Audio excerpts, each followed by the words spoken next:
Good evening, I'm Bo Williams, and welcome to The 7. Let's get a look at the big 7 stories right now, and topping our list for you tonight as more people bundle up and head outdoors. Many of them will be heading to the Great Smoky Mountains to check out the leaves and, of course, those fall colors.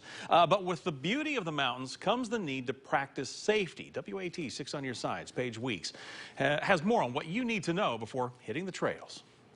When it comes to safety, officials have several pieces of advice we can use. One of the most popular ones, make sure someone knows where you are. Park officials say one of the best things you can do is make sure someone who isn't on your hike with you knows where you are. They should know where you plan to be, what time you expect to be back, and even what you are wearing.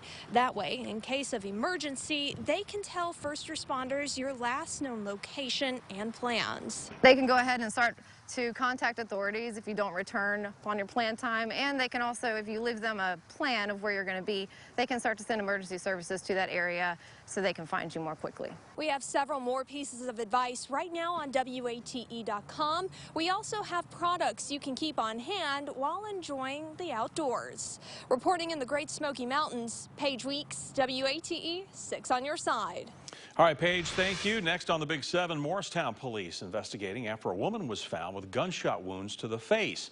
According to police, officers responded to reports of a shooting at a home along Windy Street. This was right around 12:30 this morning. Officers arrived to find a woman now identified as 26-year-old Tiffany Perkey laying in the doorway with gunshot wounds to the face. Police say the homeowner, Tiffany Brooks, was detained for questioning. Investigators are still working to learn what led up to the shooting. Continuing our Big 7 coverage for you tonight, a man who lost his family in the deadly 2016 Sevier County wildfires is now suing his former attorneys, claiming they should have handled some paperwork differently. You may recall Michael Reed was searching for his wife and daughter in the fires. He would later find out that they had died. Reed and several other wildfire survivors later filed lawsuits. Then this year, a judge tossed out their individual lawsuits but let insurance company lawsuits continue. The judge explained that insurance company lawyers filled out damage claim forms differently, putting in an argument that the Park Service did not give neighboring communities the right warning that the fire could spread. The failure to warn, legal theory, is the one that's been allowed to go forward. Well, that's the heart of Reed's new lawsuit, saying his attorneys, quote, deviated from the standard of care by suing for claims beyond those in the damage form and not adding the failure to warn language before filing the suit. We need to point out what lawyers representing wildfire victims said in an appeal, claiming the government originally told them the forms were sufficient the way they were. We're still waiting for the appeals court to rule on whether the individual victim's case should have been thrown out. Next on our list for you, Oak Ridge National Laboratory is home to many of the world's greatest innovations. And for decades, Laboratory Director Dr. Thomas Zachariah has helped guide the science and technology that we use on a regular basis. He's now retiring, but not before WAT 6 on your side's Kristen Gallant got a chance to catch up with him before he says his final farewell. Dr. Thomas Zachariah has been with Oak Ridge National Laboratory for over 30 years. Within that time, he has seen a lot of change and has created a part of history. Oak Ridge National Laboratory is home to the world's fastest supercomputer. Dr. Zachariah was a key component in creating this technology. He says that 10 years ago, some of this technology didn't even exist. But as time evolves, so does the work here at ORNL to help better the world around us. The U.S. has a long track record of science and innovation, allowing us to lead the world, whether it's our materials work or our work in computing. So but today, one of our biggest challenge, if you think about it, is that let me connect you to real-world events. The isotopes that we produce here at this laboratory, using our high-flux isotope reactor and hot cells, labs here, produce life-saving isotopes of cancer therapy, right? I mean, millions of people have been helped because of that.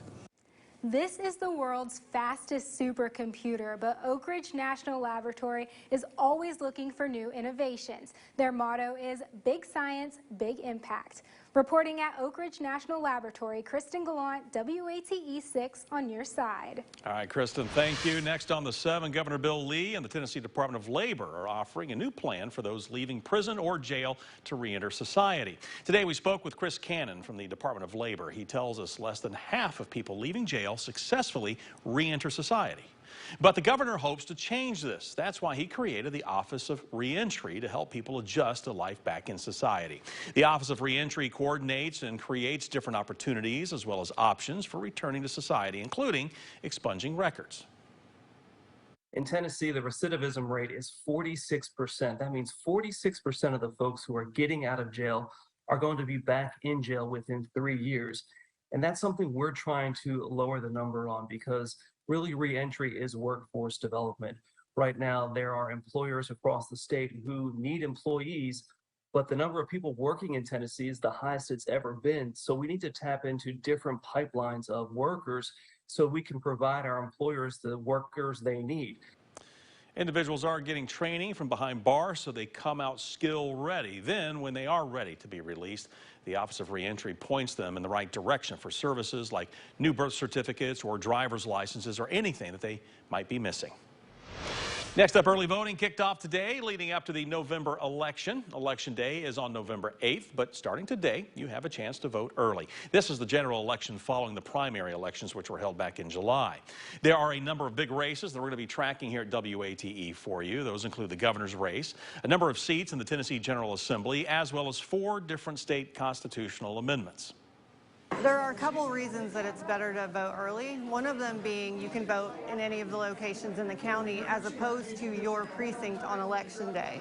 Second reason would be you avoid long lines on election day.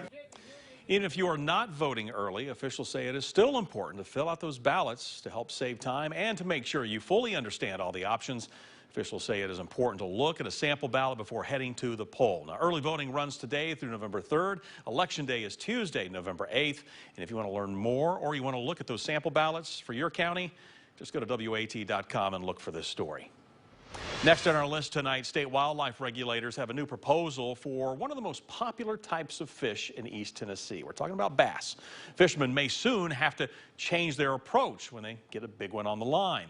This proposal could reduce the catch and keep number for large and smallmouth bass from 10 to 5 per day.